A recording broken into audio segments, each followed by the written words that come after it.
Okay, today we are going over our overhead series, which includes the overhead press, also called the strict press or military press, the push press, and the push jerk.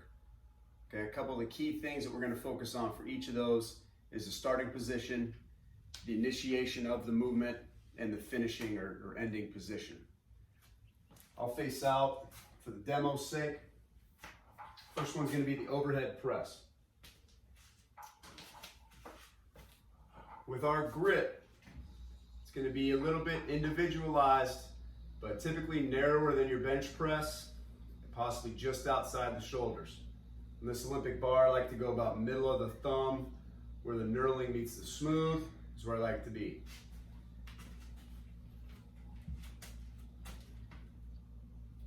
With the overhead press, I want my feet directly underneath my hips, so the power going down is the same as the power going up. I like my forearms vertical. That's why I like this grip. If I was wider, you can see how I've lost that vertical power.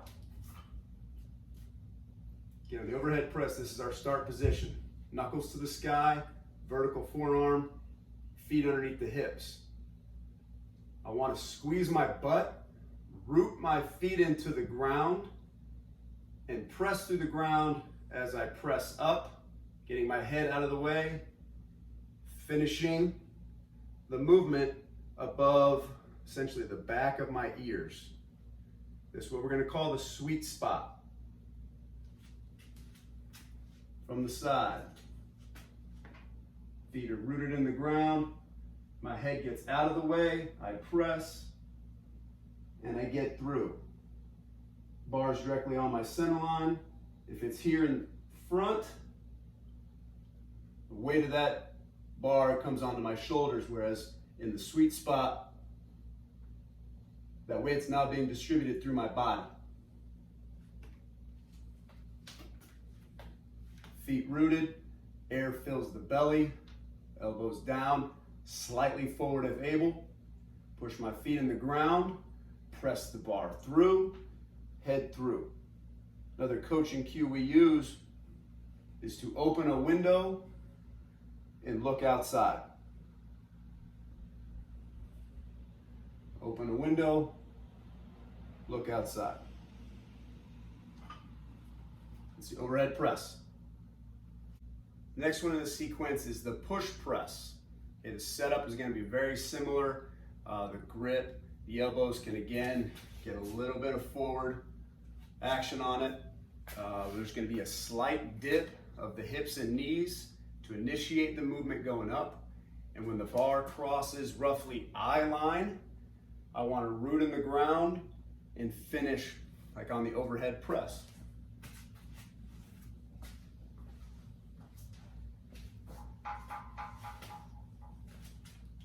Again, similar grip to the overhead press. Knuckles to the sky. If you have mobility to rest on the shoulders, that's great. A little bit of a dip at the hip and knees. Drive. That body drive is what brings the bar up to my eye line or my hairline. Dip, drive. Lock everything out, press through. Open the window, look outside.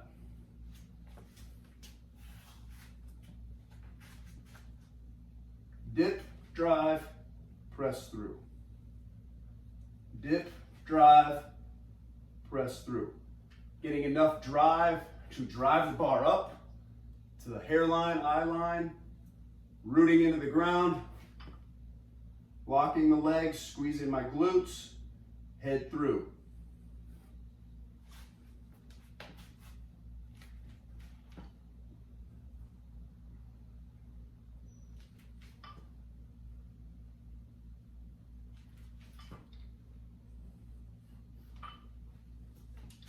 Push press. The third one in the sequence is the push jerk.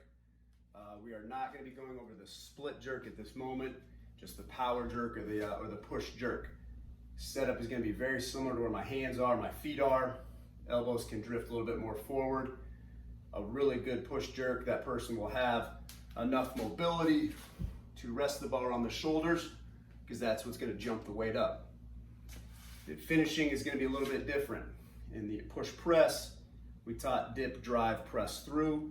On the push jerk, it will be dip, drive, drop. So the initiation will look very similar. A dip, a drive, that's what brings the bar up.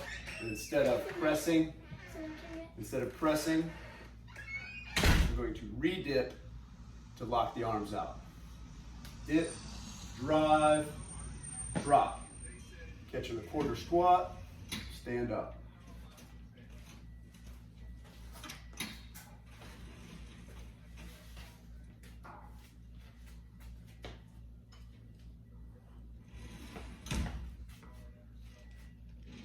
Dip, drive, drop, stand.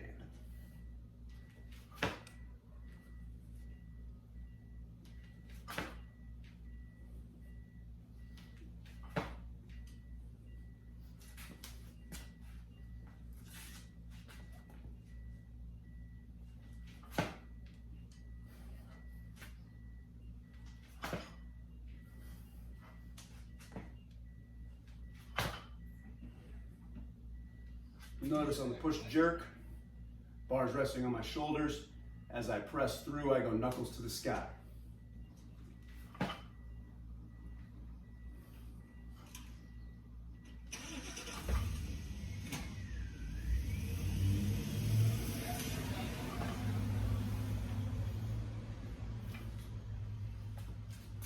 That's our push jerk.